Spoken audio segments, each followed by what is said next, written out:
About a year ago today, I decided to create the Dartmoor podcast. It's not a podcast, but it was going to be, until I realised you'd all much rather see what I was blathering on about than try and imagine it. And now it's the Dartmoor whatever this is. Welcome back to the Dartmoor whatever this is. On the first year anniversary of my podcast, Not a Podcast, I want to revisit the topic of my first ever episode, Logan stones.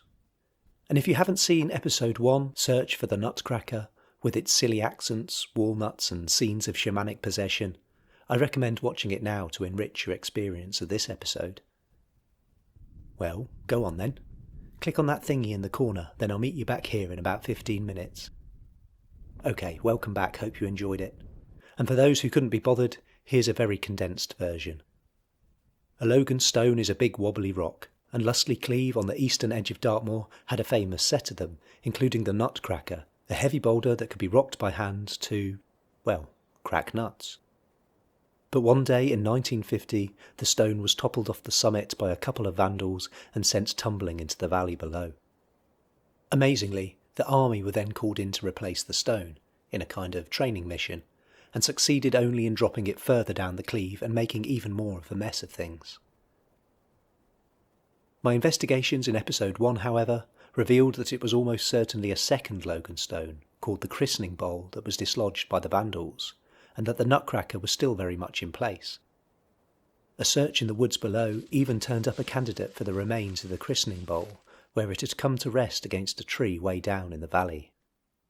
However, although the Nutcracker did remain atop Sharpetor, over the years it had lost its wobble, and I was left disappointed, ending the episode with a plea for anyone who knew the whereabouts of a functioning Logan stone for me to find in a future episode. And that's where we pick up the story today. The latest suggestion for a loggable Logan is Hayne Down South Tor, which appears to have an excellent example of a precariously balanced boulder for me to try.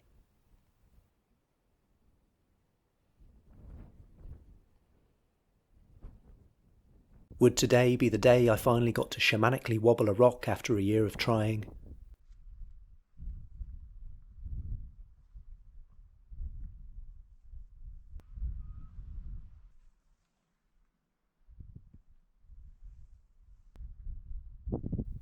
No. Another failure. But as always seems to be the case on these Loganstone missions, I discovered a new view. I think Hayne Down is a seriously underrated spot.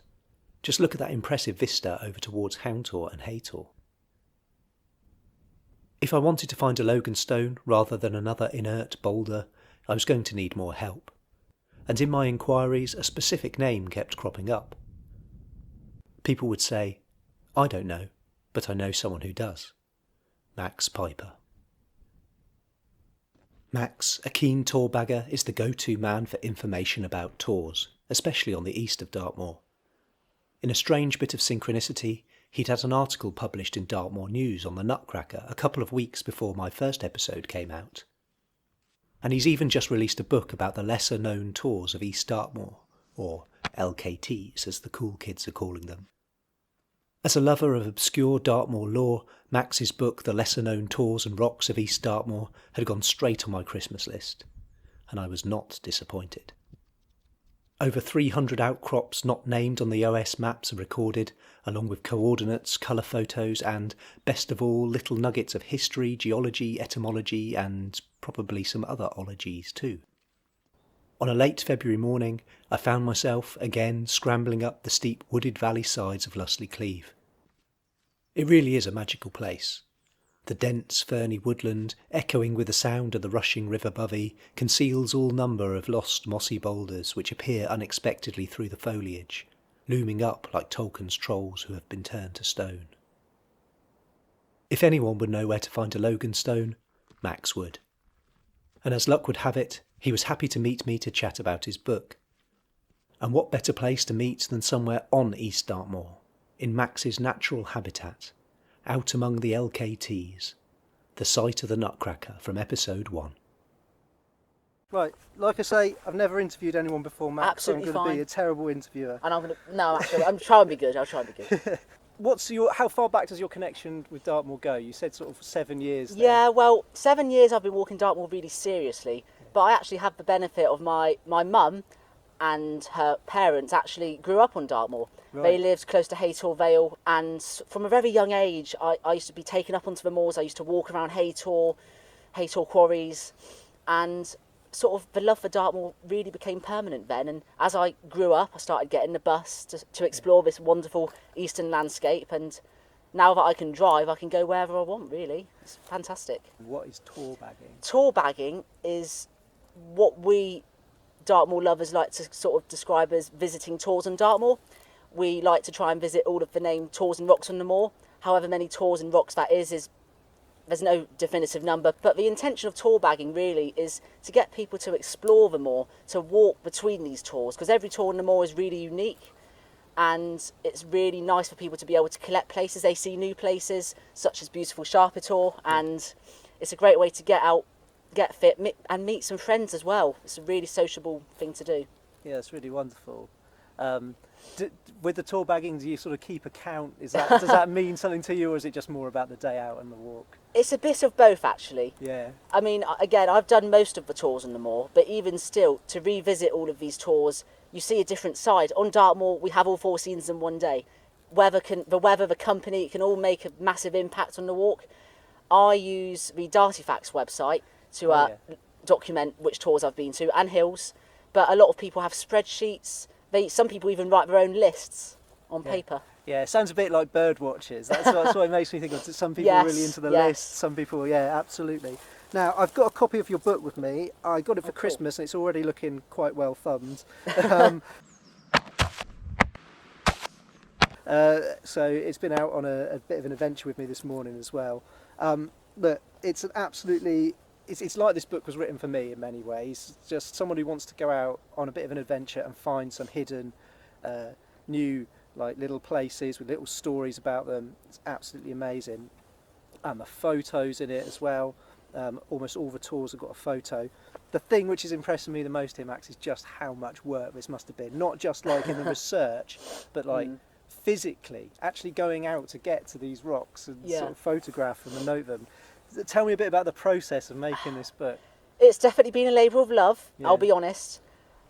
East Dartmoor is a place that's been very close to my heart. I live just down the road in Newton Abbot, and access to East Dartmoor for me has always been much easier than the rest of the moor. But East Dartmoor is very different to the rest of Dartmoor. It's characterised by these wonderful trees, these tors in the trees that a lot of people just can't see until you're there, and also fields, farms. It's a very gentle side of Dartmoor, but nonetheless very steep and rocky.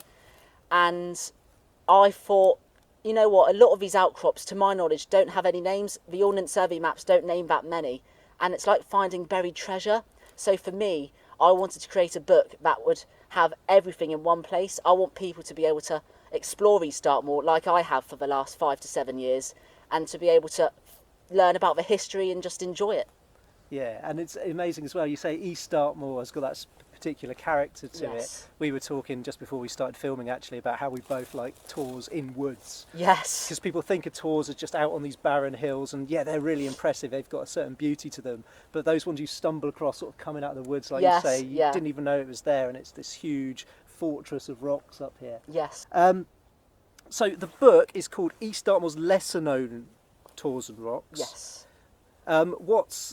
Why lesser known? So is this just that some are on the Ordnance Survey map and this is everything that isn't?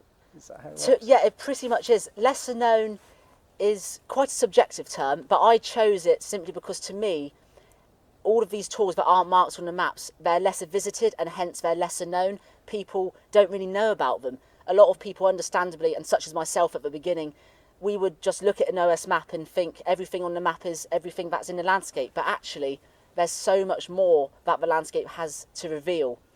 And for me, to call the book East Dartmoor's Lesser Known Tours and Rocks, it's to suggest to people, there's hidden treasure here, maybe go and have a look for this hidden treasure that the maps don't necessarily indicate.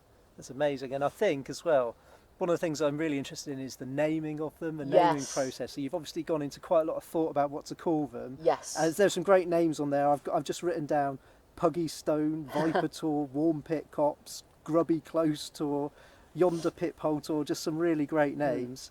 What is the naming process? I mean, are you ever tempted to just sort of give a name like a Piper's Tour or something like that? I love this question. For me, naming a tour, or just the names of tours in general, are fascinating. Dartmoor has a very rich naming history. A lot of names that we know of today have been mistranscribed. Ordnance Survey maps name a lot of tours, but their names, I give Brat Tour as an example, are actually mistranscriptions. And Eric Henry was very passionate about pointing these mistranscriptions out, and he would say, well, the Moormen actually called it this, and like Brat Tour, for example, is actually more professionally known, I'd say, or authentic as a Bray Tour, but it's also been called Broad Tour and various other names. With East Dartmoor, when it comes to naming a tour, we first make sure that it's not in any sort of newspaper article or in any book, because so many historic books have been written about the moor. But if we can't find a name, then what we will do is we'll look at old OS maps and also the historic Tyfe maps. The Tyfe apportionments were done for every parish in Devon in around the 1840s, and they show the plot names, so the field boundaries, and also who occupied the land and what estate it was. Yeah, no, that's amazing. And they're like, so you go to those old maps to find those names, and yeah, I admire the professionalism and the restraint in giving them proper old names, because Yes. I call things like the cursed voodoo death skull of Black Hill Down. Easy one, do you have a favourite? Oh, Or is right. that not an easy one? Favourite? Now that does change quite a lot, because I'm always on East Dartmoor, and I see a different part of a tour every time I visit. It's like it's a new place for me. I mean, Sharper Tour, where we are now, I've never been to this part of the tour, yet I've been here, I'd say, a dozen times at least. My favourite tour, I really like Rook's Hole Tour in Shaptor Wood. It's a tremendous ridge of rock, a really long outcrop, and it goes uphill as well. The breadth of rock there, and it's got caves, everything about that tour for me has been very sentimental. And Shaptor Wood in general, for me, it's been a very nice sort of nostalgic experience to be able to go back there and sort of lose myself amongst the rocks, the boulders and the paths. It's a really nice place to go, and the bluebells are wonderful in spring.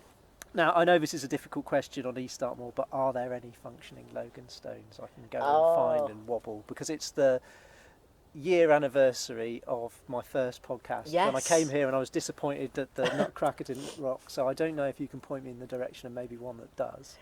Functioning Logan stones. East Dartmoor actually does have a few Logan stones, and off the top of my head, I can think of quite a nice example actually at Krypton Down North Tour. Okay. I haven't personally rocked it myself, but it looks really poised, and it looks like if you stand on top of it, it wouldn't take much to push it off. Krypton Down North Tour, right? Okay, I might have to make a little adventure out Yes. there later in the week and see if I can go for it. I guess a question that has to be asked is there going to be a book about other areas of Dartmoor? Are they going to be the lesser known rocks and tours of North Dartmoor? And Yeah. I have thought about that long and hard actually, and a few people have actually asked me as well. As of yet, I have no plans, but that means nothing. I'm still quite young. I love going to other parts of Moor. Now that I'm able to explore the entire Moor in as much detail as I like, I'm able to go north, west, south and central. And whilst they don't have as many woodlands and sort of fields as East Dartmoor, there are still some stunning places. I mean, I can think of Tavy Cleeve, for example. The Tavy Cleeve tours that dominate the Cleeve. Those tours aren't marked on any Ordnance Survey map, yet Ger Tour is. And the Tavy Cleeve tours are actually, if anything, more impressive than Ger Tour. So there's still so much more left for me to explore and write about. thanks very much for coming to talk to me, Max. And that's great. if people are watching, I'm sure they'll be encouraged to come and buy a copy of your book as well. Where can they get hold of your book? The book is being sold in a few Dartmoor bookshops. It's being sold at Dogberry and Finch Books in Oakhampton, the Ivybridge Bookshop, West Country Books in Newton Abbot, or you can order online from Paul Rendell Dartmoor or my own website, Tourbagger. Brilliant. That's really great. Max, thanks Thank very you much very for coming much. and It's been talking great to to me. meet you. It's great. Cheers. After the interview, Max and I had a few hours to wander the ridge above Lustley Cleeve and bag a few mother flippin' LKTs. First up, Donkey's Cave, part of Hammerslake Tour. One theory as to its name that Max's book records is that Victorian picnic parties used a donkey to help carry their gear up from Lustley and would leave him tied up by the cave. Trust the Victorians to need a pack animal for a picnic. I bet there was silverware and tantaluses and chaiselongs and all sorts involved. Then came Raven's Tower, reportedly a favourite spot of those Victorian picnickers, an impressive granite stack that has now been swallowed by the trees.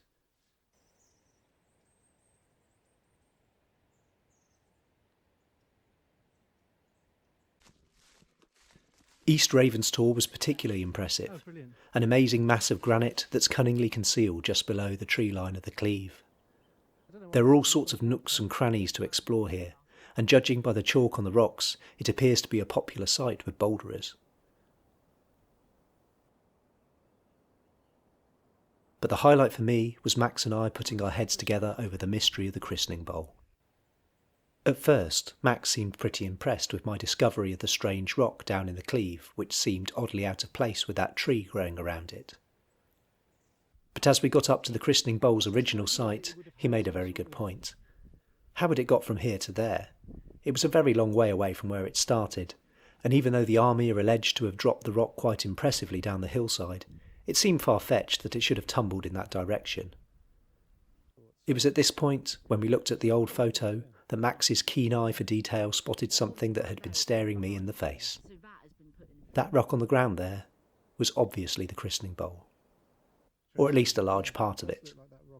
On closer inspection, I could even find the indentation that was part of the actual bowl that gave it its name. Presumably, this rock basin would have been on the top and would have filled with water when it rained. But this didn't solve the mystery entirely. After all, the reports were that the army sent the rock crashing into the Cleeve below, and this rock was, less dramatically, lying at a jaunty angle just a few feet from where it started.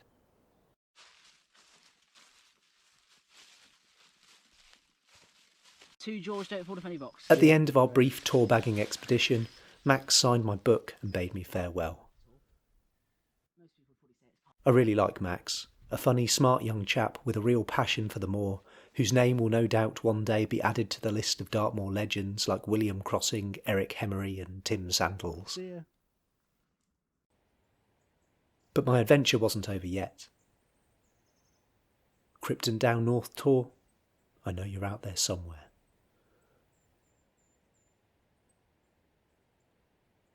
On a day filled with more rainbows than an episode of My Little Pony, I set out in search of Max's purported Logan stone. Seriously, it was some of the strangest weather I've experienced on Dartmoor, and that is up against very stiff opposition. The entire day was characterised by a strong wind flinging a fine misty rain high across the sky above Maniton, catching the sharp winter light and painting a full, deeply coloured rainbow in the firmament that I frankly got sick of looking at.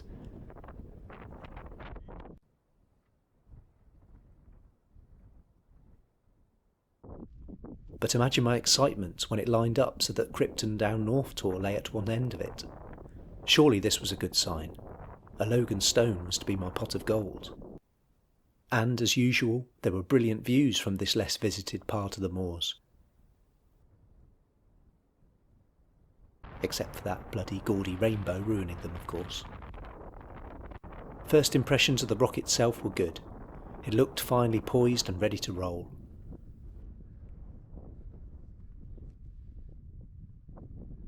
But, again, when I came to try and rock the rock, it didn't budge. Was I to be disappointed again? Fully laden with my pack, I climbed on top and hopped up and down and thought that I felt the faintest of tremors.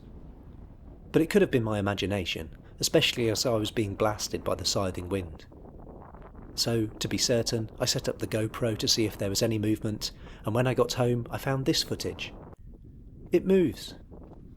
Sure, it's not exactly the magical effect I was hoping for, swaying a huge, perfectly balanced slab of granite with my pinky finger, but I think technically this would count as a Logan stone. Perhaps if I ate enough Ferrero Rocher, I might one day be able to get it to log properly. Anyway, as a 1-year Dartmoor podcast anniversary present to myself, I have technically found a Logan stone. but I've also left the door open for finding a more satisfying example in the future, so in a way it's the best of both worlds. If anyone does know of a more dramatically wobbly rock, let me know in the comments. And finally, my vast legion of devoted followers, I'm sure droves of you will be keen on buying Max's book, so I'll leave a link to it in the description below. It's a properly essential resource for explorers of East Dartmoor, and I know I'll be getting much more use out of it. As always, thank you very much for watching. See you next time.